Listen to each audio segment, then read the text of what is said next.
తిలక్ గారు చెప్పండి, ఇవాళ జరిగినటువంటి సిద్ధం మహాసభ ఎట్లా జరిగింది? క్యాడర్లో జోష్ ఎలా నింపింది?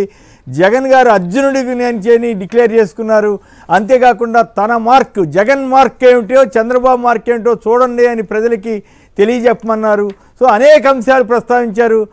నేను గమనించిన ఒక అంశం ఏమిటంటే, ఈయన విద్య గురించి, ఆరోగ్యం గురించి ఈయన ఉపన్యాసం ఇస్తుంటే చంద్రబాబు నాయుడు గారేమో ఎక్కడో మరి ఉరవకొండో ఎక్కడో ఆయన మద్యం గురించి మాట్లాడుతున్నాడు, క్వార్టర్ గురించి మాట్లాడుతున్నాడు. ఇదేందండి బాబు, ఈ వయసులో ఆయన మద్యం తాగమని జనానికి చెప్పడం ఏంటి? ఈయనేమో చదువుకోమని చెబుతున్నాడు జగన్ గారు, ఆయనేమో మద్యం తాగమని చెబుతున్నాడు. ఎట్లా వీటన్నిటి ఈ పరిణామాలన్నింటినీ మీరు ఎట్లా విశ్లేషిస్తారు? తిలక్ గారు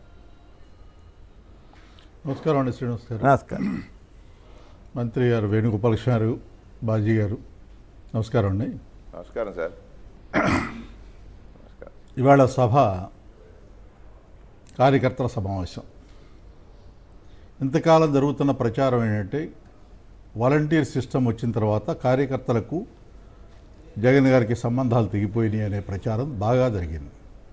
చంద్రబాబు నాయుడు గారు, ఆయన పత్రికలు విస్తృతంగా ప్రచారం చేసింది. అది నిజం కాదు.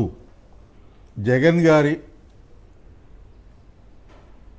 అడుగు పెట్టిన తర్వాత కార్యకర్తల జోష్ ఎలా ఉంటుందో ఈవేళ సమావేశం రుజువు చేసింది. ఆ సంబంధాలు యథాతథంగా ఉన్నాయి, ఇంకా మెరుగుపడి అని చెప్పడానికి ఈవేళ సభ ఒక తార్కాణం. రెండు,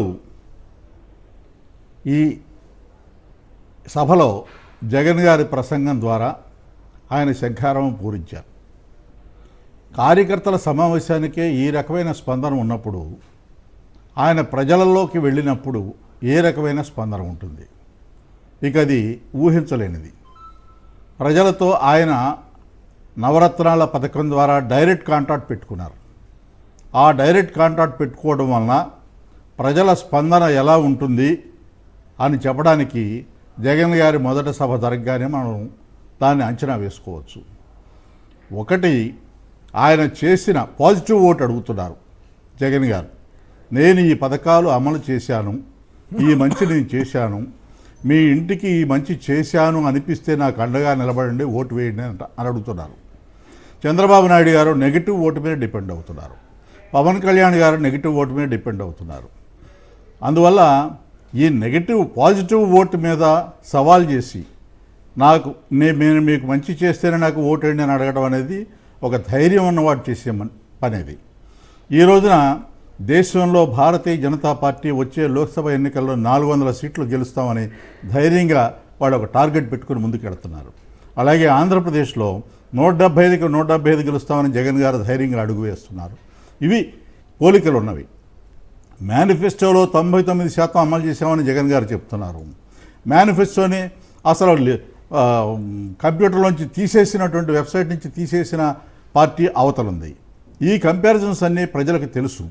ప్రజల్లో నేను ఒక మాట సూటిగా చెప్పదలుచుకున్న రేపు ఎన్నికల గురించి, 1,65,00,000 రేషన్ కార్డులు ఈ రాష్ట్రంలో ఉంటే 1,45,00,000 చిల్లర అంటే 86% మందికి 86% రేషన్ కార్డుల వాళ్ళకి నవరత్నాల పథకం ద్వారా ప్రయోజనం అందింది. ఈ 86% మందిలో కొంతమంది ఓటు వేయకపోయినా జగన్ గారి గెలుపు మాత్రం బ్రహ్మాండంగా ఉంటుందని మాత్రం నేను చెప్పగలను.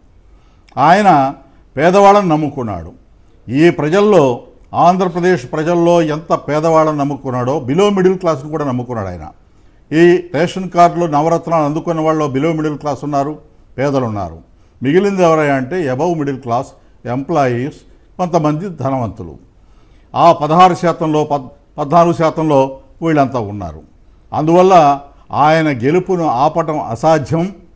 ఈ ప్రతిపక్షాలు, తెలుగుదేశం పార్టీ ఎన్ని ప్రయత్నాలు చేసినప్పటికి కూడా జగన్ గారు ఆపటం అసాధ్యమని మాత్రం నేను అభిప్రాయపడుతున్నాను.